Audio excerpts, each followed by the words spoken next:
what's going on, everyone? Welcome back to Bad Thought Studios. Today we are doing an official Shogun series review, and I thought the first season was amazing, and we're gonna get all into it. There's some news at the end that we're also gonna announce about future projects for Shogun, but I got Jay Shear joining me. How's it going, Jay? How's everything going? I'm doing well. Thanks for having me on again. It's a pleasure to be here. Can't wait to talk about Shogun.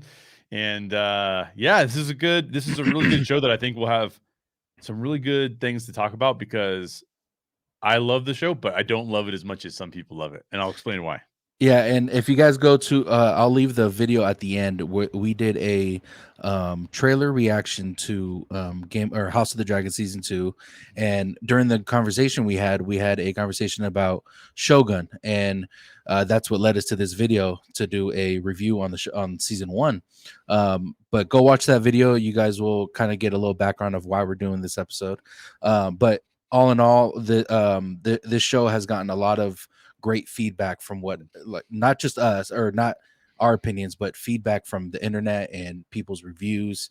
People are going to the extent of saying this is what Game of Thrones should have been. Like those are fighting words to some people because they but I want to get into it with you because this is a direction that not many people were telling me about, that you were saying there were some things that you were kind of confused about, so I want to go over that. But first, before we get into it, if you could tell the people where they can find you on social media and what you got going on. Yeah, I have a YouTube channel called How Stories Work with Jay Shear. What I've started doing the most of is like just explaining film. So like getting into the nuts and bolts of like what is the first act, what is the second act, what is the third act, what do they all mean, what are the character arcs, what exactly happens in this film, and why does it happen. So a lot of people who have maybe seen the film but were like, man, I didn't really understand that part. Like why what I do is I watch the movie multiple times. I go back through, I read the scripts if the script is available to read as well. And I try to really get a really strong understanding of all the things that people maybe miss. Because when you read the script, you learn a lot of things that maybe didn't make it to the screen. And with all of that, I explain the movie. So I'm doing a lot of that over there. I also interview folks in regards to making films, writing books, all that kind of good stuff. So you can find that over at How Stories Work with Jay Shear. You can also find me on Orange Grove 55, where we're breaking down a bunch of stuff. I'm going to do, here's my promo. This coming week, I'm going to be on a show with OG and the Italiano, George. We're going to do a show sort of on like what happened to all the people who worked on the Galactic Star Cruiser, the big Star Cruiser attraction in Florida that was completely scrapped. Like they just said this is a giant failure. And I was wondering like what happened to all those people, because they either, they lost their jobs or they just got moved to other things. But like what I would love to do is interview one of them, because like sometimes failure is the best possible learning experience for what comes next. No so question. Just because they had the Galactic Star Cruiser and it didn't do well doesn't mean they're not going to be a great Imagineer in the future. And I would love to know kind of like, what did you learn from that? So we're going to try and break down some lessons that we think people like they should have learned from it, and we're going to go from there. So you can check that out, Orange Grove 55. I'm also doing the Story Geeks over there, so lots of story stuff. Yeah, shout out to OG and George. They do amazing work over there at Orange Grove 55. So if you guys are interested in Disney stuff and film on Marvel, Star Wars, stuff like that, go ahead and check them out. I'll leave their stuff and his stuff in the description below. But yeah, let's get into this, man. Shogun season 1. There was it was a, by the way, did you watch it with subtitles or did you watch it with the audio description? I can't do the audio, man. I can't do it. Okay. I watched it with the audio as recorded, meaning in Japanese. I don't do the dubbing, and then I read subtitles. That's how I do it. Yeah, exactly. I did when I rewatched the last couple episodes because I wanted to go back and see if I missed anything. But I watched it with the audio description on, and as a I've said multiple times that I'm in the process of writing my own story right now. Yeah. I think listening to that was very beneficial. Yep. And not when you're watching it to actually pay attention to the movie or to the show, because it is you do want that kind of subtitles and kind of Yeah. hear how they talk and stuff like that. Yeah. But if you are into writing stuff, I think watching that kind of description and how they say it is very Mm, beneficial, because interesting. it was a whole nother kind of way or experience of doing it. But at the same time, there was some parts where I want to hear how passionate they are with how they say it, Yeah. so it was kind of annoying at certain Right. points. Right. But yeah, I watch it with subtitles as well. Yeah. but Cool. but all in all, what did you think about season one? Did you think it was something that they hit on from? Mm. Did you read the books? I did not read the You did books. not? Okay. And after I read, so after the season was finished, my wife and I were trying to understand a couple things that we just really didn't quite understand, which I'm sure we'll talk about in a minute. But because of that, she was telling me about how the books are kind of structured, like what the books are kind of about, and they're sort of, my understanding is, based on what our conversation was, is that the books are sort of like histories of that part of the world, but from very different eras. Gotcha. Okay. So it's not like, it's like, hey, here's Shogun season 1, and obviously there's a book for Shogun season 2. That's like Game of Thrones, where it just keeps Yeah. going, right? It's like a chronological story that keeps going. This was not like that. Like, there was like, this is the one part of the story, and then 200 years in the future, it's completely different characters, completely different stuff going on. Mm, And it's like, that's what we kind of researched a little bit. I don't even know if that's correct, but that's kind of what we researched. I'm sure if you've read the books, you can kind of have a better feeling for what they are. But because of that, I think I had, and this is what my one complaint about the show, which dovetails into different areas. But my one complaint about the show was I kept feeling like it was leading up to something, like it was promising me it was going to do something that it never did. And I was super bummed out because I'm like getting hyped by every show, like, oh yeah, this is gonna be awesome, this is gonna be good. And then I was like, at the end, it's like, oh wait, that's it? Like, that's all we get. Now, obviously, if they greenlit it for season 2, like, maybe they're gonna go into that portion of it that I was kind of hoping that they'd get into. So that was really my only complaint about the show, because everything else was done phenomenally well. But because that's a storytelling thing, right? Like, if you start to promise things and then you don't deliver, I might yep. be like, wait a minute, like, what happened? I thought you were going to deliver that and I didn't get it. So that's my only thing. I kind of agree. It is kind of hard to get a very, like, um heavy hitter Hmm. ending with Hmm. dialogue. With Yes. dialogue is it's really, of course, like little dialogue, but if you're watching like more action than you are hearing someone talk about what the ending, explaining the ending, Yeah. it's a lot more different. But I when I rewatched it, I understood the reason why they did it, and Mm. I think because of how well they were. Um, I think even before the show came out, they knew it was going to be a hit. Mm. Like they knew this was one of those shows where it's like we might have to make season 2. So I think when the ending, when they were explaining it, it was he. Uh, let me say this: the confusing part for me Mhm. was when he was sick, like he was acting sick, Yeah. when he had that cough, and it looked like, but all of a sudden he's like happy or Yeah. healthy again, and Right. like Right. Right. there was no explanation of why he was sick or how he was sick. Right. And then his son died, and then but to explain the ending to someone who didn't get it, Medico's character, she knew what she had to do. She Mhm. was loyal to Yoshi. She she knew when she went back to what's the city called again? Oh yeah. What is that city called? Oh my god, why am I blanking? Here, let me see if I can find it. Was it it's the main city when she went back. Yeah, I don't know. Let me see. I can't remember.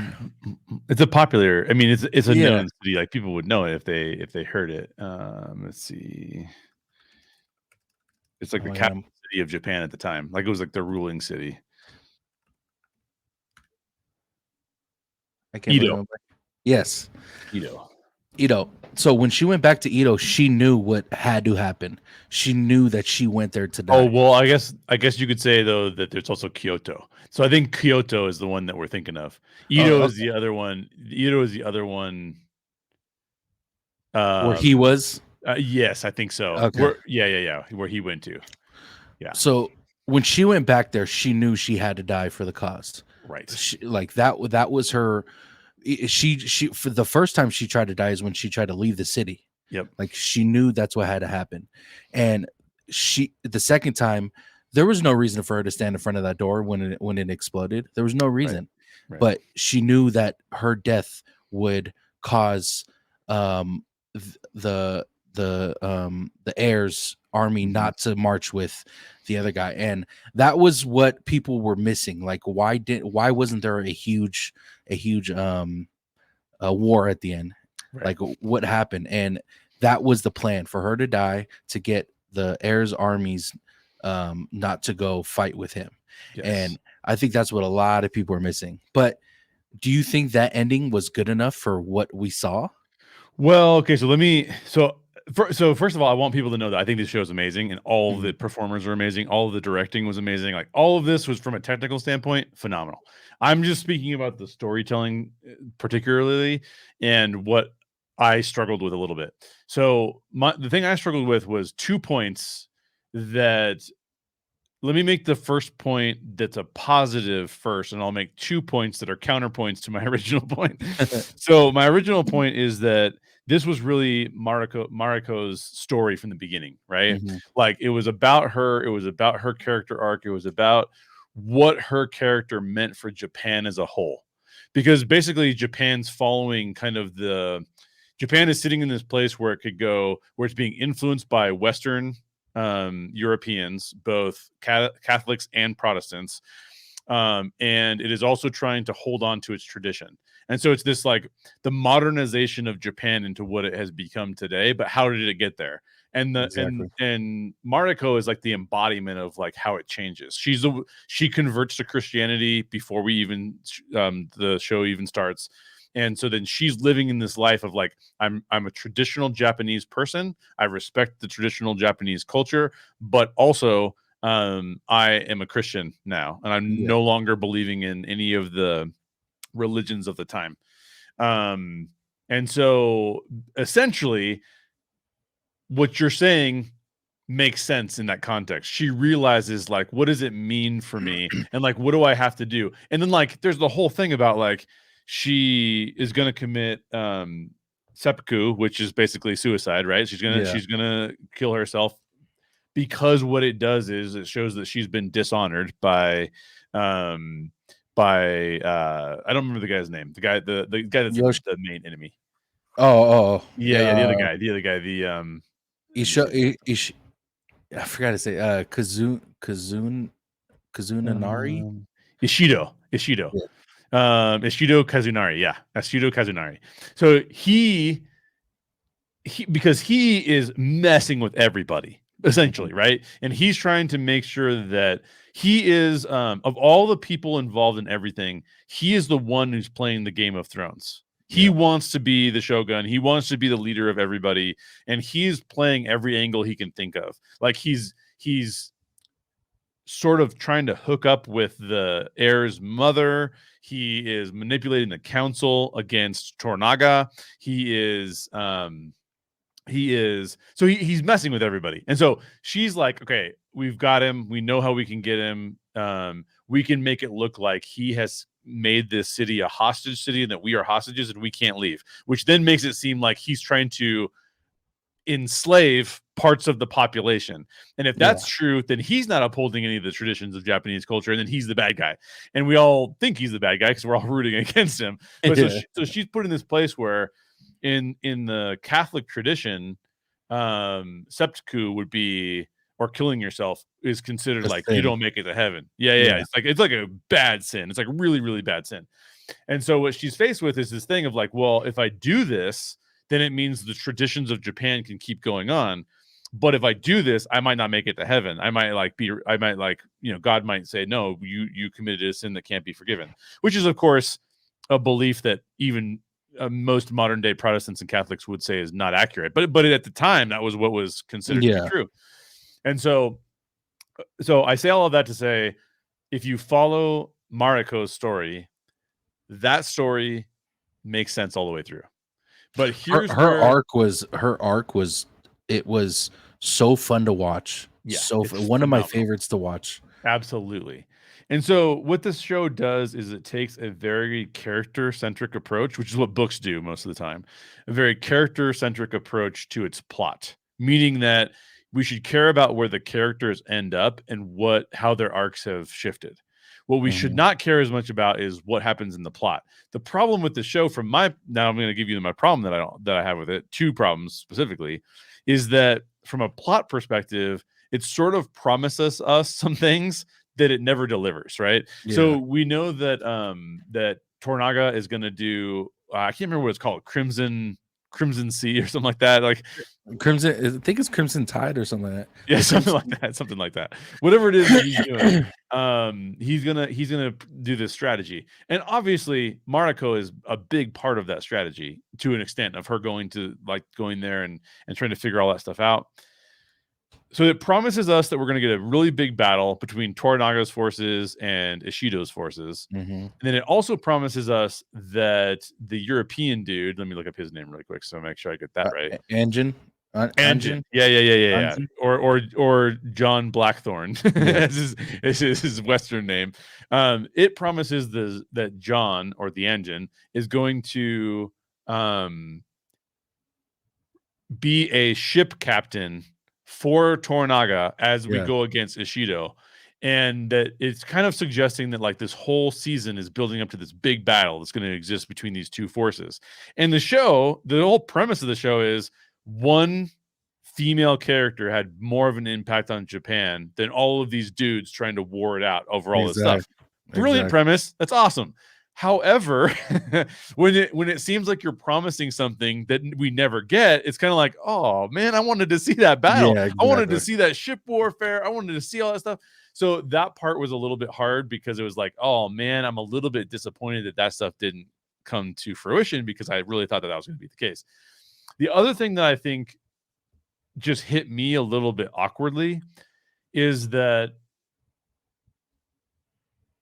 Mariko, one of the reasons she stands in front of the door, I think this actually gets a little bit lost unless you've seen it maybe multiple times. But even I felt this way when I was watching it the first time. The reason she stands in front of the door is to save everybody else in the room so that they can Yeah, go on and do all the things that they need to do, basically, right? But it sort of seems like it might actually just be a mistake. like she was just like, oh, she came in the door and shut it, and then it got blown up, and you're like, so the reason why I don't think that whole scene was filmed, in my opinion, okay, just one opinion, again, phenomenal show, phenomenal acting, phenomenal directors. The one reason why that didn't work for me as well is because from an audience standpoint, we experienced this incredible tension for an entire episode of like what is going to happen to Mariko? Like, is she going to have to do this? And like, it's like down to the last seconds before she literally. does. So yeah, exactly. She does the seppuku stuff, right? Well, here's the problem with that: is from an audience perspective, you've led us on this journey that's this insanely tense-filled journey, and we get to this place where we're like, "Oh my gosh, she's gonna do it," and it's like, "No, she didn't do it." Like, "Oh, we're glad," and then it's like, however many scenes later, is it the same episode? I think, right? Yeah, yeah, yeah. Yeah. It's like so many scenes later, it's like, oh, then the ninjas are coming in, they're trying to kill everybody, blah blah blah blah. It's happening, blah blah blah. Everything's happening. This is crazy. What's going on?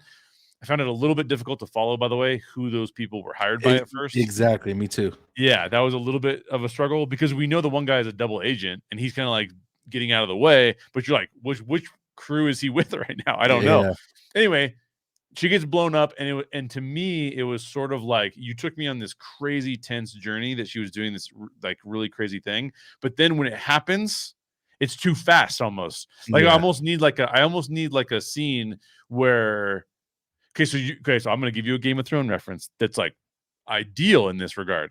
Okay. Um, when The when Red you Wedding? learn, what's that? Were you gonna say the Red Wedding? Oh no, I'm not gonna, No, but no, that's oh, a good okay. one too. What I was gonna say was no, the Red Wedding is actually perfect for a different reason. So Okay. what I was gonna bring up was Hodor. Oh, hold on, okay. So Hodor, we think the entire time is a guy who is like not fully all there. He's like we love him, but because he loves the family and he's trying to protect everybody, but we don't really understand. Like we don't really think of him as like being like a person imbued with destiny for like a Yeah. specific purpose, right? We don't see him that way. That's never been revealed to us. Yeah. But there's this giant sequence where we learn that Hodor, his name means hold the door Yeah. so that the family can live. So his whole purpose has been to make sure that this family goes on living and that it is not killed. And that has a huge impact on the rest of the realm, and that there's like a prophetical aspect to it of like when he was imbued with this gift as a kid, that then he goes through his whole life with one sole purpose that he fulfills, right? It's like Gotcha. if Okay. you could have a fulfilled life, it's like amazing, right?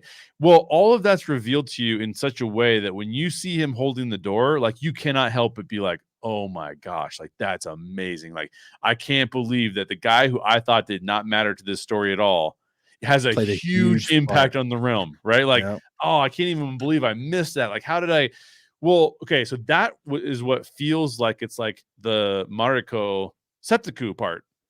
So if all of a sudden it was like he holds the door and then maybe he lives for 2 more seconds, like, so in other words, what I'm saying is if you build up this huge dramatic tension, then you ease that tension only to come back a second later and like be like, oh nope, they died in another Yeah. way. Now you can do that in some circumstances. You can do it in a horror movie where it's like, oh wow, we all get to take a deep breath because Jason Voorhees was killed, right? And then we're like, oh cool. And then we all leave, and we're all leaving. They're all leaving the location. All of a sudden, Jason Voorhees, hand Yeah. comes out of the grave or something. And you're like, oh my gosh, I can't believe he's still alive. That's different because that emotion is like, oh crazy, he's still alive, and they're probably gonna die. Like, oh, but as an audience. So as an audience, what it means is we have to know what emotional journey the audience has been on. Sometimes it's hard to know, Yes. but we have to know what journey the emotional journey the audience has been on, so that when something happens, it means something to us. And so what it feels like in the moment is that Mariko has this really intense thing to do. She doesn't do it. And then instead of building that tension back up so that when she does stay by the door and gets blown up, instead of building that back up, it's done so fast and so quick that you're like, oh, it was all for nothing. It was Yeah. all like, how bogus. So I don't mean that as like a super big criticism, because I do think like you see through the eyes of John, the engine. I think you see through his eyes that it was meaningful, and you see what it means for the overall kingdom. But still, my expectation at that point as an audience member was that John would then be like inspired to go Fight. blow the Yeah. shit out of Ashido, right? Like Exactly. that's it, I'm done. Like this is what it's going to be. But that doesn't really happen either. Like he just kind of goes on his way. So I think it's done really well from a character arc standpoint. I think it's done really well from a book storyline standpoint, but from a Execution. yeah, from a vision standpoint of like what the audience was feeling and what was delivered to us in that regard, that was not, it didn't work for me as well, because then I was always expecting something more that I didn't get, and that's not what you want to do as a filmmaker, is like promise more than you're going to get. Yeah. So it's different than the Red Wedding, because like the Red Wedding is like you think something's going to happen and you're waiting for it, and you're waiting to like take a deep breath and exhale, and instead, as you're about to exhale, like things are going to be okay, you go, oh You shit, gasp. they're Yeah. worse. Right? Like that's different, right? That's a different Yeah. emotion. But and I actually think that was pulled off phenomenally, because I had heard about the Red Wedding, because people had been talking about it. I'm like, I don't even know what that means. Whatever, like Red Wedding. I Yeah. know something bad's gonna happen. I had no clue it was gonna be that bad. You know what I Yeah. mean? Like, so that's a kind of a different scenario. But what did you think of all of that? Like, how did your emotions change over that time? So no, you are right in the fact that we didn't get to see the war. Like Right. the war was something that you, like you said, it was built up throughout the season. We were from, I believe it was episode 5, 6, 7, and 8 is when Mhm. like we knew it was going to happen. We knew it was like it was inevitable that Yes. this war was going to be shown, but we didn't get it. And you are right when it comes to that. But in my head, I'm thinking they had to have knew they were making a second season if they did it this way. Mm, In my head, I'm thinking they had to have known they're going to do a second season. yeah. And if that's the way, then yeah, okay, I Yes. can understand that. Yes. But they went into the show, they went into season 1 thinking this is it. This is Yeah. the one and done. So Right. you are absolutely correct. The war that we didn't get to see was very unfortunate. The dialogue that we saw towards the end was a little bit, in a way, drawn out Mm. because of the we were expecting the war, Yep. so we didn't expect that much dialogue towards the end, Right. and him explaining what was going on, and Yeah. Yeah. Yeah. that the air's army's not going to join, what's the other guy's name, Yoshido, Yeah. Ishido. Yoshido's army. Yeah. Yeah. Yeah. So we got the mini version of the war of him handing in the paper saying, yeah, yeah, you're Right. fucked. Yeah, But exactly. Exactly. yeah, but past Yeah. that, we didn't get it, and Right. but yeah, you are correct on that one. Now, when it comes to Mariko, her, like you said, her character arc Yeah. was phenomenal. It was, Absolutely. she went from being this obedient, you know, a girl to, and just, you know, stick. She made her name for herself Yes. in a era where it's almost impossible for a female to make a name for herself. Correct. And I do want to touch on something else after this, but she literally she helped a war between men Yeah. not happen Yes. just because of her death. And I Yes. thought that was so, it was so just amazing to see. It Right. was in such a, and like I said, in such an era where women were looked at as, you know, just women. That was it. Yeah. They were there to breed, and it's it. And she made a name for herself. She made like the Blackthorn. She made what's his name? John Blackthorn. Yeah. She made him into this honorable dude. Like when he came to Japan, he was literally like this fuck you to Yeah. Yeah. everyone, Yeah. and, you know, Yeah. and Yeah. she made him into, you know, a honorable guy in a different country Yeah. and respecting their culture. Yeah. Like that was her purpose. That was her reasoning, or Yep. that was her doing of making him be this guy. And same thing with her husband. Her husband was someone who treated her like shit, hit Yeah. her, and Yeah. towards the end, he sat down and tried to pretty much apologize to her, Yeah. saying sorry, I want, you know, I want this, and I thought that was phenomenal That to was phenomenal. put her in a situation where she has power. Yep. And I thought that was just top notch directing, top notch writing. Yeah. It was so fun to see. And another one was Fuji. Mm. Fuji's character was probably one of my favorites in the show. Fuji was the she was the servant to John Oh, Blackthorn. dude, absolutely. Usami Fuji was Yeah. what is one of my favorite characters easily. Yeah. Yeah. And talk about a fucking character arc. Dude, Holy shit. She went yeah. from literally losing everybody Yeah. to being this badass, sticking up Dude. for John Blackthorn when she fucking held the guns out to the other guy. Yeah. She stuck up for him. She was When so she holds out honorable. the guns, that might be my favorite moment of the entire Exactly, season, dude. bro. Exactly. She would die for being honorable to the engine. Yep. Like it was so fun to see her, and she was just as badass as Mariko was. Yeah. Like she did Absolutely. everything Toranaga told her to do. She did everything the engine told her to do. And towards the end, once her time was up, she became a nun, and she's gonna go, you know, do the Lord's work. Mhm. But her character arc was phenomenal. Phenomenal. She lost everything, and she became a fucking badass, and I respect her character for sure. Yeah. But I want to get into the John Blackthorn's character real Yeah, quick. let's do it. Let's do it. Because I thought it was very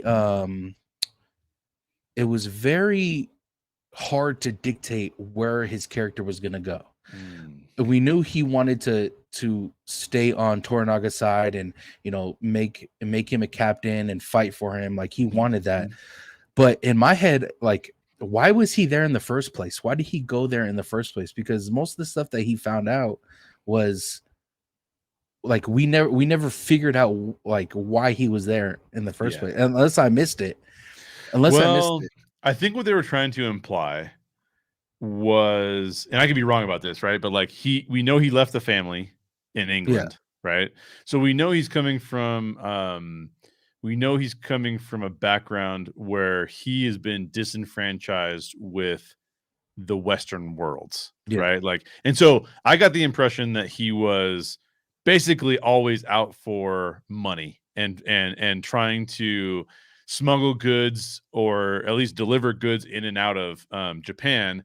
And the Western powers were like, whether it was Catholic powers or Protestant powers, they were, I guess the Protestant powers were coming from England at the time, I guess, and then the Catholic powers were coming from Portugal. primarily from Spain and Portugal. Yeah. Yeah. Um, and so he's basically looking at this like, look, I'm going to disrupt what Japan is doing with the Catholic powers, not because I'm Protestant and I care about what kind of faith they have, but rather because I'm just looking for a quick buck and this is the best way for me to get it. So I might as well do this. See, I didn't get that. I didn't get that hint from John. Well, you And might be right. You might be right. I might be getting it wrong, but that's kind of the impression. That's maybe what I put on top of his character. see the way I looked at him was like in the beginning where he was showing where I guess Spain or Portugal had a not a base, but like they took over this Yeah. certain area where he kind of got on Taranaga's side where Yep. he was explaining in the sand. So it kind of looked like he was, he had a military background, like he knew, Yes. he Yes. was doing. My initial thought, and I could going into season 2 or 3, I could possibly have a point, but as of right now, I don't. Yeah. I thought he was like the Queen of England's son or nephew or some kind of family Interesting. member that she told him to go down to the Japans, Yeah. as Yeah. he Yeah. says it, the Japans, and try to get them to, get on their side for Spain and Portugal. Yeah. Like, Yeah. Yeah. so, but I thought because when she Medico first went to John when he was bathing in Oh yeah. and she asked who he was, or kind of, he didn't really explain his background. Like he No, didn't he he didn't didn't. give much detail. So Right. I was like, oh shit, he could be like royalty. Like I thought eventually he was gonna Uh, say like he's some kind of royalty. I mean, you could be right when he pictures himself. I don't know if it's him projecting himself into the future or if it's like really him in the future, like looking back on his life. I wasn't sure which one it was, Yeah, but yeah, he does look pretty wealthy. I mean, it looks like exactly. he made some money. He has the grandkids running around or whatever, right? Like, you could be right. The only counterpoint I have to that is that I took that scene to mean that he was trying not to tell her that his intentions were so basic, right? Because like Gotcha. her intentions, she lives her entire life with like principled and like this is why we do things. I would not do something. I would not ever like work, just live life for money. I would live life for God. If I'm not living life for God, I would live life for my tradition and my country. Yep. And then he's kind of like, well, I don't want to tell you that all I do is live life for money. That's how I took it. But you could be 100% right. He could have like a secret ulterior motive. I think the reason why I didn't think that was because later on, when he is basically committing himself to Tornaga, even though he Mhm. doesn't really want to, even at that point, he's still kind of bitter about it. He feels like he's been manipulated into that, Yeah. but he also loves what Mariko loves, and so he's trying to like, I don't know, he's trying to learn through her eyes about what it means to like Yep. take a stand for things. And so he doesn't really like what Tornaga is doing, but he also thinks that like, well, what Mariko has shown me is that like this is important for Japan, not just for Tornaga. So I'll get behind him. That's my interpretation of it. My interpretation is that when he goes to look for his sailors and he sees that they're just like drunk off their ass and Yeah. like just total assholes, that he's like, that was me when I got here. Like it was just I was out for just like trying to do stuff and like do whatever. It didn't matter. The people didn't matter. The culture didn't matter. I was just out to make money. Now to your point, he could just be like, when I came here, I didn't really care about the Japans. Yeah. I just cared about the war aspect or like the overcoming of the Catholic powers. That could be true too. Like you could read it Yeah. both like either way. But that was, I mean, like he definitely, I think, saw himself in his soldiers and was like, this is messed up. Like we can't just keep going about life this way. This is not Yeah. right. But it's a good theory. I mean, we're not going to know until season 2, Yeah, basically. exactly. Yeah. But yeah, his character was very hard at first to like kind Yeah. of get in his head to Yeah. figure out what he truly wants. The Yep. only thing that was really obvious that he wanted was Mariko. Like that Yep. was the one thing that was obvious. And of course, he wanted his ship back. His ship with the P, not his shit, but he wanted his ship back. Um, and then Mariko pretty much saved his life by burning that shit down.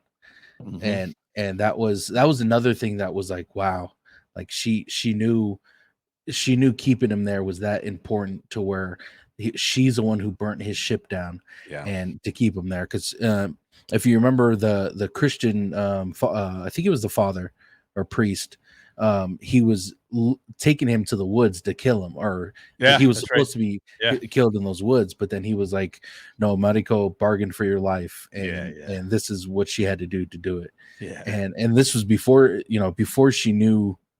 That's why I think she knew she was gonna die when she went to go see Ishido. Yeah. Like that, she had to have in her head that I'm going to die here. Yeah. So, um, but lastly, I want to talk about what's his name, Toranaga. I Yeah. want to talk about his character.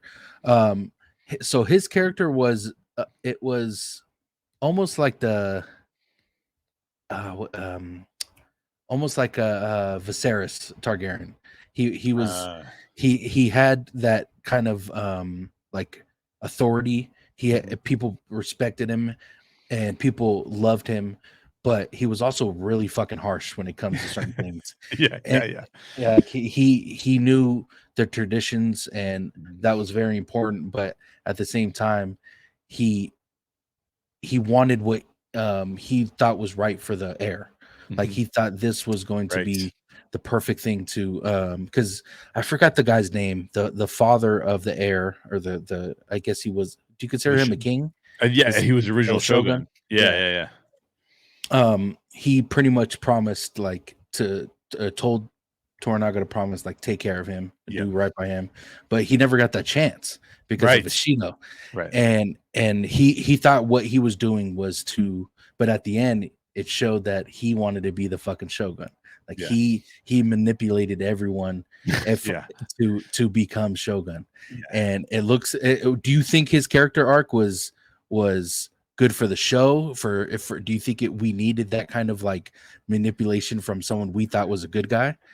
Well, it's interesting. I mean, I think when you finish the show, I'll say it this way. I'll say a couple things. One in regards to like what their marketing set up to. Um, I'll say this. Um, I think the only characters that you are intended to like by the end of the show, by the end of season 1, Mariko for sure. Mhm. Most like her the most. John, sure. The engine, yes, you are rooting for him. You're rooting for like how he feels. A lot. There's been a lot of shows and movies produced about Western people and how, when they encounter Eastern culture and they just get completely lost in it and they don't understand it until they do Yeah. understand it, and then it's meaningful to them. But that's really Vice. What's the name of it? Tokyo Vice on HBO. Oh, okay. Phenomenal. Was Loved is that it show. good? I gotta check that out. I haven't seen season 2 yet, but season 1 was awesome. I gotta check that out. Um, the first episode especially. Very much that, Lost in Translation back in the day with Bill Murray, very much that same kind of Okay. thing. Um, and I think that you'd come to appreciate John's journey. Um, the lady that we talked about, John's like, I don't wanna say maid, but like Oh, Fuji? his yeah, yeah, yeah, yeah. She's amazing, Fuji. Fuji's amazing, my favorite character, I think you're supposed to really like her too. Oh yeah. Um, but I even liked, uh, Kashigi, Yabushige. He's the guy that's, like, playing both sides. I even found myself Oh yeah, liking yeah. him Yep. more than I liked Tornaga by the end, right? Like, Yep. because at least he had integrity the whole time, which was I'm not saying I'm for anybody. I'm just like doing whatever is the most relevant for me to do right now, right? Exactly. With Yep. which with Toranaga. So here's one thing that I think the show again, this is the marketing of the show, which is different. The marketing of the show is marketing. Like you had a big border behind us of the FX like actual big border, and Yeah. it's a picture of Tornaga in his samurai gear, and it says Shogun behind him, and you're like, oh, okay, cool. So this show is going to be about Tornaga becoming the Shogun, and we're all going to think that that's awesome. Like we're all going to think that Tornaga should become the Shogun. The real meaning of the show is that the Shogun, meaning the overall arbiter of how Japan will go and the Mhm. direction it will go in, is Mariko. Like Yep. Mariko is the Shogun. She's the one that comes like this is where Japan is going to go because of my actions, the actions of one person. This is how Japan is going to go. So I think that like Tornaga, it's almost like deceptive marketing to be honest with you, Exactly. because they're like, you should love Tornaga, and they cast a guy who's amazing, by the way. Like that Yep. actor is phenomenal, and you're like, and then you get into it, and you're like, Tornaga is an asshole, dude. I'm not. And so yeah, I'm not.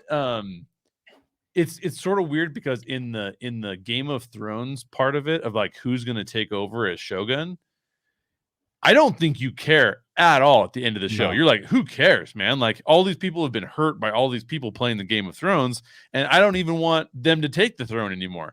Like Exactly. if you could tell me tomorrow that Fuji could take the throne, I'd be like, yeah, dude, that's the ending that I want to see. Now, obviously, that's never going to happen because in actual Japanese history, that would have been an impossibility, right? Exactly. So I just hope that if they're going to continue it and they're going to make it more of like Tornaga's quest for being Shogun, that one of two things happens. One, that he actually does become a bad guy and we're not rooting for him. Or two, because the heir could actually still take over Ishido and then take over Tornaga and Yeah, then just exactly. have complete power.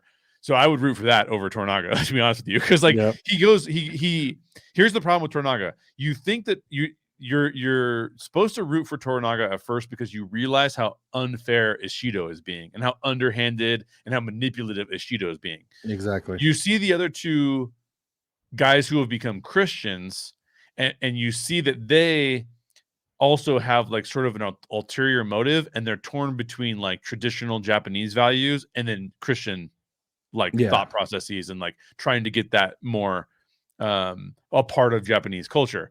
So you're like, I don't really trust those guys, and I'm not really sure. Like the show sets them up as like not being trustworthy because they're kind of paired with Ishido, so you're not really sure what's supposed to happen there. So Yeah. so you think when the show starts for the first 3 or 4 episodes, you think that Tornaga is like the guy you're rooting for. Like he's getting screwed over. He's the only one who believes in the heir. And then you're 100% right. Eventually it becomes, dude, this guy wants to be Shogun. And then you can't help but not like him because he's using not only John, the engine, but also Mariko America. Yep. for his own purposes, not for like the traditional Japanese values, not because he has a religion that he's trying to uphold or anything, but just because he wants to be Shogun. So he's possibly like his character arc is like what you'd call like a type B character arc where they start out awesome and they just like tank down into Yeah. the Exactly. worst. Whereas Mariko is kind of like, oh, okay, she's just like kind of like a a servant girl, and then she becomes the most important person in the whole season. So that's amazing. But yeah, no, I don't like him, dude. Yeah. I was so pissed at him by the end of the season. It was almost like another example would be Paul Atreides. Everyone thought that Paul Atreides Yeah. was going to be this savior and people were Mm-hmm. rooting for him. And then at the end of the second movie, you're like this dude's about to fucking be an asshole. He's about to be he thinks he's the savior but anyway, that was another example of like people love Tornaga because you thought people thought that he was going to die because of Yeah. Ishido. They thought Yep. it was unfair the way he was being treated. He had to flee, all that stuff. By the way, Mariko's husband, Yeah. like his character is fucking confusing. I am I so know. confused by this guguy. Yeah. He fucking damn near defeated an army to stay alive, and then all of a sudden everyone thought he was dead. Then he comes back, and then his He was has one of confusing. the biggest character arcs in the show, and his character arc is it's it's it's hard to root for him in the end because of how much of a scumbag he was in the beginning. Mhm. However, you also do get the impression that he really was sorry, Yeah. right? So in other words, like my wife and I were just we were just watching a video, and I was explaining the whole Diddy thing to her, what's going on with Diddy. And Diddy recorded A like an sorry ass apology. apology. Yeah, yeah, yeah. And I'm Fucking like, this dude is just sorry he got caught. Like, yeah. forget this guy. Like, get him out of here. Um, and that is not what you get from Maruko's husband. Like Hmm. Maruko's husband, like legitimately you go on a journey with him where you start to kind of learn about like why he was the way that he was. A lot of what this show is suggesting about Japanese culture, and a lot of shows about Japanese culture kind of suggest this, is that their tradition and their community is so strong that you will do things that we in the Western world would never do, because Hmm. we are operating under the guise of like individualism and freedom. And so we say like, dude, I'm not going to just be this person because you want me to be this person. I'm going to be my own person. Like, screw you. Exactly. Whereas in Japanese culture, what a lot of these shows are telling us is that no, you were a member of the community, and when the community asks you to do something, you did it, You do it. regardless of Yeah. whether or not you agreed to it, right? And so what we kind of see is that he got put into a position that was almost as bad as Mariko's, because they're like basically forced him to take her as a wife, and she had all of this Baggage. super baggage attached to her Yeah. about how she was no good because of what her family had done, and two people paired together for a nefarious reason. But by the time he comes around to realizing that she's not what her family was made up of and what her family like was about, It was too like you late. really do get the impression that he is actually sorry. Yeah. The difference is that, and the cool thing and the really great thing about the book and the story is that despite that change, she recognizes that he has changed. She recognizes that he is a better human, but she still says, "No, I'm not going to be stayed in married to Yeah. you," basically, right? Which was huge, like huge. That's like a really big deal, and probably she doesn't get there if the engine isn't there constantly going like, why do you people do any of this? Like, Yeah. I don't understand any of your motivations at all. And that's the Western world having a view on the Eastern world and saying like, I don't understand, like we would never do these things. um Now, of course, the Western world, especially where he's from, has its own problems because there's a whole thing called the royal family, which is Yeah. I know. crazy. but um but I found that aspect of that guy's character arc. The character arcs in this show are for sure the best character arcs of 2024. Oh, no I question. love The Gentleman. I prefer The Gentleman to the show to Shogun. It's my favorite show of the year so far. I love Fallout. I prefer Fallout a little bit to Shogun, but none of those shows have as good of character arcs as what we saw in Shogun. Exactly. And I've stated on multiple episodes and multiple times that character arcs is to me a very important part of a show or movie. Like Absolutely. and it may not be to some, but for me I love the character arc, and this was some of the most fun I've had watching a TV show when it comes to that. Now, I don't think many people have done character arcs and probably in years as well as they done in this show. Yeah. Um and that's coming from someone who loves House of the Dragon. Like, there's some, don't get me wrong, there's some good fucking character arcs in that show, Yeah. but I thought these were so, and it was only in a short amount of time too. Yeah. Like one season, they had to get it all done in one season. Now, the news that came out is here. I'll put it up here. So it looks like season one isn't. Oops. Season one isn't the last season that we were getting. FX Shogun has been renewed for seasons 2 and 3 after news broke earlier this week that Hiroyuki Sanada has reportedly signed on for more of the series. So, like I said before, we thought this was initially going to be one season. Like Yeah. they built everything into a one season show. Yeah. So this news is crazy. Now, do we Crazy. think it's going to get that war? Do you think we're going to get that war? We don't know. Yeah. But the main thing is like when you were explaining that the book was multiple timelines, Yeah. I assumed season 2 was going to be a different timeline. But Right. but Hiroyoshi Sanada is signing on for seasons 2 and 3. Yeah, exactly. Who played Teranaga. Yep. So we are going to be getting a continuation. But what do you think of this news? Yeah, I think it's good. Here's the Real, thing, real, right? real quick, real quick, Yeah. real quick. Yeah, yeah, yeah. Let me rephrase that question. Yeah, yeah. Do you think it's good that we're getting seasons 2 and 3 without a book, without books behind it, Yeah. without a That's source exactly where I material? was gonna go anyway. So you're Okay. perfect. You're perfect with that question. Um,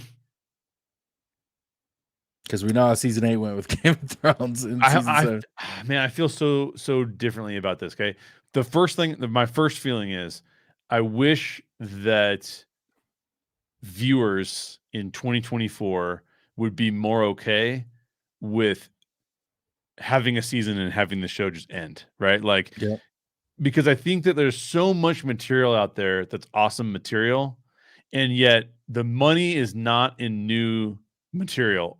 That's not like for everybody who like is complaining about like, well, why are we getting a new Marvel movie? Why are we getting a new Star Wars movie?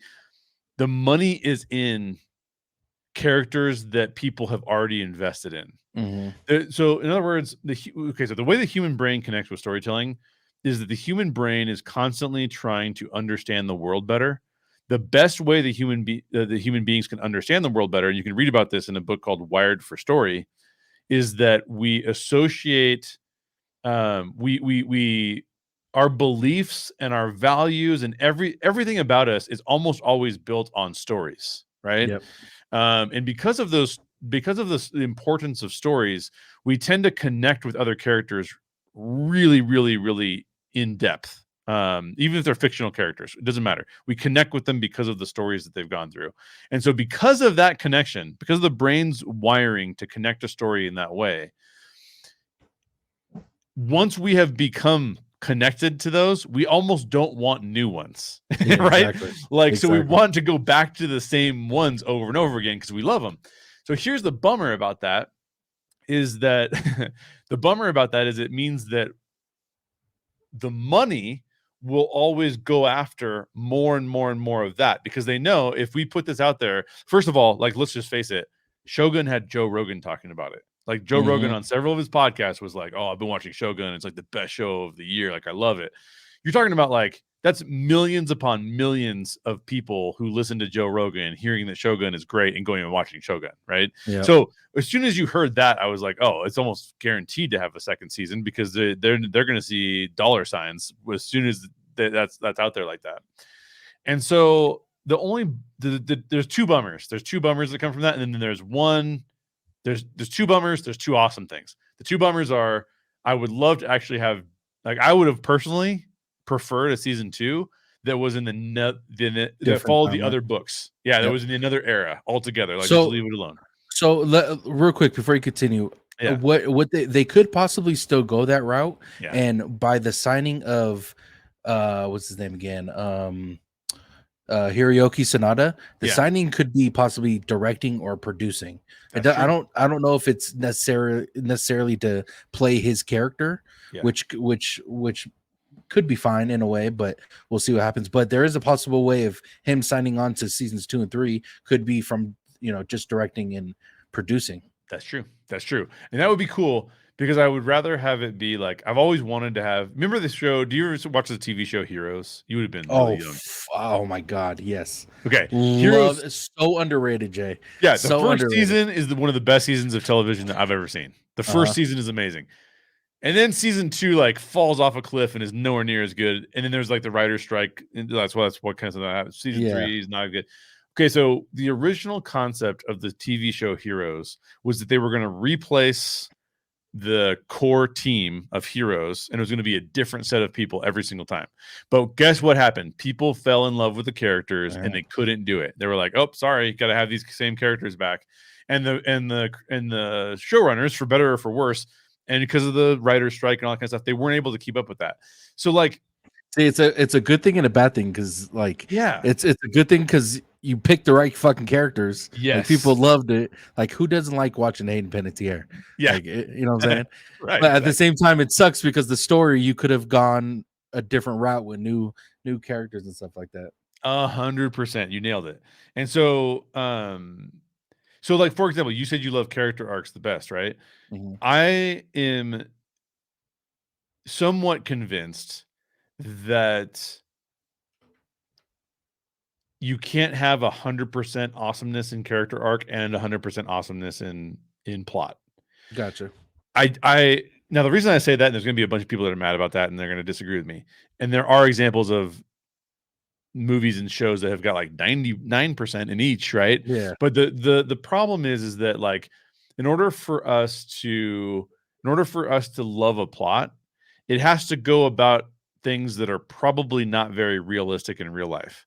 But in order for the character arc to seem like it's like actually pretty awesome, it needs to go through things that are very realistic to us in real life. And Yeah. so we have this problem where we go like, if we're focusing on the character arc, then the plot is almost destined to suffer. But if we're focusing on the plot, then the character arc probably will not be as bold or as like in depth and interesting to us, because those two things are very difficult to pair into a story. Now, Yeah. obviously, there's some really good examples of it, but there's a lot of really good examples of how it doesn't work. So, for example, Game of Thrones, all of the character arcs of the characters are also, not all of them, but a lot of them are very satisfying, right? Like where Sansa begins and where Sansa ends, pretty satisfying. Where Arya begins and where Arya ends, pretty satisfying. Where Jon Snow begins and where Jon Snow ends, maybe not quite as satisfying. And Daenerys, maybe not as much either, Danny. But the plot definitely suffered in season 8. Like the plot suffered a lot, right? The TV show Lost, a lot of those character arcs, if you were to just assess them as character arcs only, those character arcs are pretty solid. Like you'll find, I can't remember the lead character's name off the top of my head, but the main character. I mean, I would call him the main character. He's the guy with the short dark hair, taller guy. Oh, Jack Shepard. Yes. Jack. Yeah, Jack. Of course, Jack. Jack's character arc. He goes from being doubting to having full faith to like the character arcs are like some of them go back and forth. You know what I mean? Yeah. They're really intense character arcs, but the plot at the end of it, you're like, what did all that mean? Because it's like almost irrelevant at the end of it, right? And so the point I'm trying to make with that is I think it's difficult, especially when you bring characters back for multiple seasons. You either have to focus on the arc or focus on the plot. My guess is that the plot of season 2 of Shōgun will be very satisfying, but the character arcs will be not as satisfying. Diminished. Yeah, they'll be diminished, because I think what will happen is that they'll give us a lot of the things that I was hoping that they would have from a plot standpoint. But in order to do that, I think that they will have to take characters who have already gone through wide arcs and just put them in a plot that takes them to the next portion of the show, so to speak. So that's kind of my estimation of what will happen. And that doesn't mean it's going to be bad. It could be awesome. Yeah. But it's kind of my thought process about like how that show is going to do in season 2. But what do you think? What do you think is? I think around it's kind of similar to yours.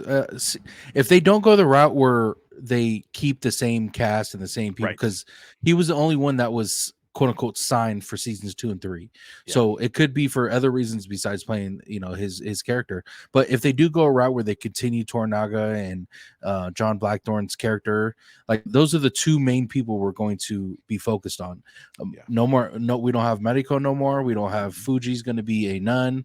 Like none of these, and just none of these characters are going to be relevant to kind of keep track of, except for the Ishido in the air will probably be the most important two characters. Exactly. And Toranaga. Yeah. And though, see, that's the thing. Her character was just so important to the continuation of the show if it went. Yep. That's why I don't think they're going to continue the show. Like, I don't think they're going to continue the timeline. If they did, they're going to show the war. They're going to show, the Toranaga trying to take over and showing that he is going to be this manipulative. My God, I can't even say the word. Manipulative. Yes, that word. Mm-hmm. They're going to show him doing that and show that Anjin could be an important part to the war, because it looked like he eventually went back to England. Yeah, like from when, but we don't know if if this is all a flashback and then he's, he got right. They didn't reveal it to us. Yeah, no, nothing. We don't know if that was a forward flash of like him regretting the fact that he like remembering the life that he had and like being regretful of it, or if it was if it was him like actually in the future thinking back on what had happened and being like, wow, that was See, crazy. and that's a very important part, or a very important point. God, I can't even talk no more. It's a very important point, because do you remember that the scene when Fuji, or when John Blackthorne took Fuji with they had Medico's ashes and then her family's ashes. They went out into the boat and they dumped in the water.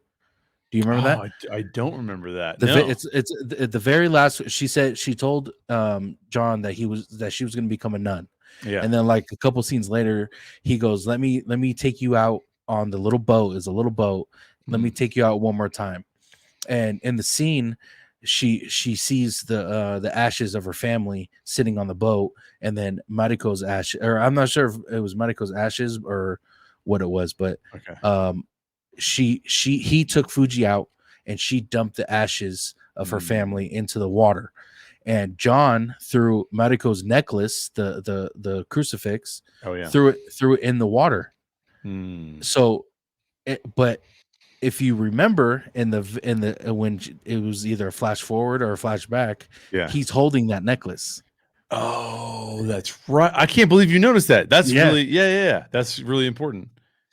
So that could be it. Could be a forward, like Yeah. him thinking like, and you don't see flash forward ever, like No. unless you're like looking into the future Yeah. for some characters. But yeah, he's holding that necklace that he threw in the water Yeah. with Fuji in the boat. So there's a whole lot that we're missing here. Like there's That's some, true. there's some big questions that we want, hopefully in season 2, if it does go that route. But Yeah. you never know. Any last thoughts before we get out of here? Well, you just mentioned flash forwards. Season 1 of Heroes has one of the best episodes of a flash forward. Remember, like episode 5 of season 1 or whatever, they flash us forward 5 years into the future. That's a great episode. Oh, I gotta go back. I would rewatch that show like Me too. anytime. I thought it was a great show. Yeah. Um, No, this is good stuff, man. I mean, like I thought Shogun was great. I hope that season 2 or whatever they do, I hope it's awesome. I kind of mhm, hope that they just follow the book series and like maybe they take the same actor, but he's always playing like his family role, like he's like the yeah, great grandson or whatever, but he's in a different setting. That could be cool too. You know what I yeah, mean? Like, so I don't know, but yeah, no, thanks for having me on. This has been a fun discussion. yeah. Of course. Real quick, I don't really do this when it comes to the TV shows, but if you had to rate Shogun from a 1 to 10, how do you think it did Ooh. as far as rating? Okay, so if I were rating it from a performances, if I were rating it from a production design, if I were rating it from like a directorial, like quality of production, let's put it that way, it would Okay. be like 9.5. Okay. Um, because I feel like my expectations. Let me just give you another really quick example. I know I've already done this too much, but another really You're quick good. example of, like, why the battle not happening. You got to be really careful as a storyteller what you foreshadow and what you don't Mhm. foreshadow. Do you remember they spent a lot of time telling us about the cannon warfare and him teaching them about how to use cannons? When you Yeah. put a scene like that in, especially to a film, more so than a book, my expectation is you're going to use some cannons at some point in time, right? Like, and the cannons are going to be used in some kind of thing. But like that never materialized into like a thing that we saw. Now it could happen in season 2. We don't know. But I think because of that, I'm giving it a little bit lower of a score in terms of like foreshadowing things that didn't matter. Exactly. And I'm gonna say it's a 8.5 out of 10. What about you? And no, it's the that point that you made is, kind of pointless foreshadowing. Yeah. The same thing with when I mentioned when he was sick. I thought it was going to lead to his Yeah. death or Yeah, something. exactly. Something. Yeah. But and if he was tricking people that he was sick, Yeah. it wasn't like brought up. No one Yeah, I really know. mentioned that. They never Yeah, like closed the loop on it, and like none of that actually ended up. A nice way to end those kind of stories is you want to feel like not only the character arcs were wrapped up in a bow and like no, those character arcs are done, but the yeah, actual plot that was being put forward is actually tied up in a bow too. But again, this is historical fiction, yeah, meaning exactly. that they can't just say like all of a sudden, it's not like Inglorious Bastards where they can just be like, hey, at the end of it, we just killed Hitler. It's like, well, that's not what happened. You know what I mean? Yeah. So spoiler alert, by the way. I Sorry, know, everybody.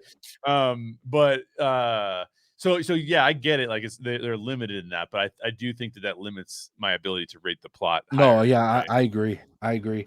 I'm giving it a 9 out of 10.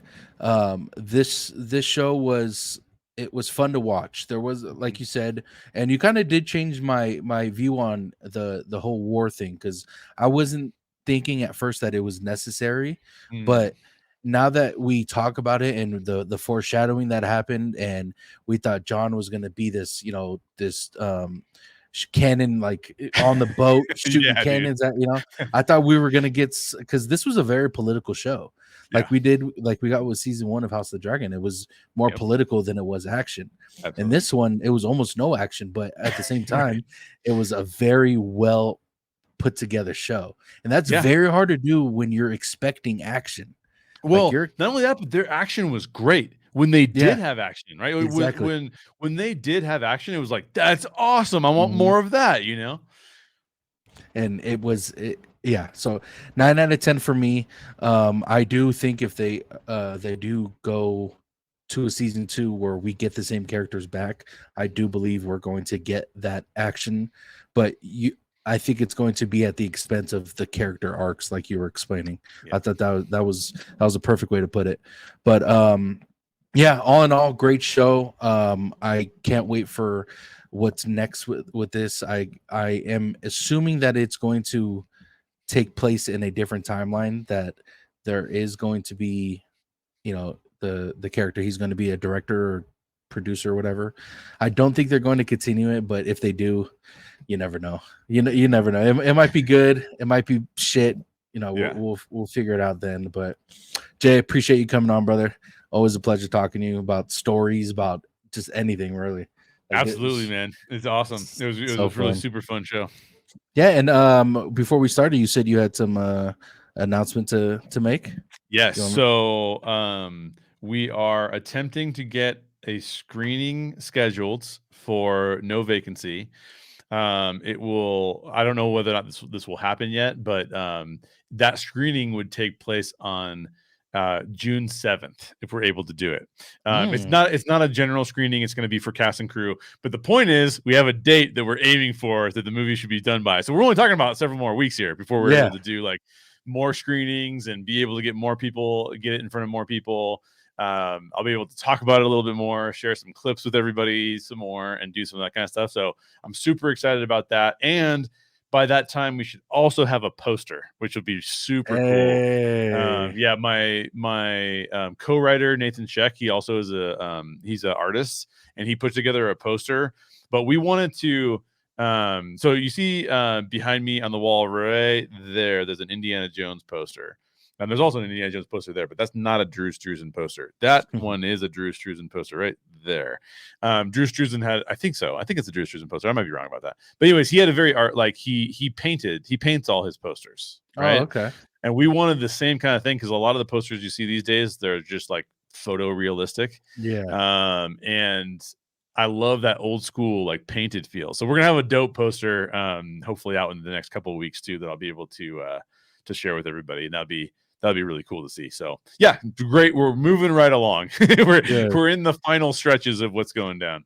Yeah, I cannot wait, guys. If you guys haven't checked it out, I'll leave it in a link to the trailer to his short film No Vacancy.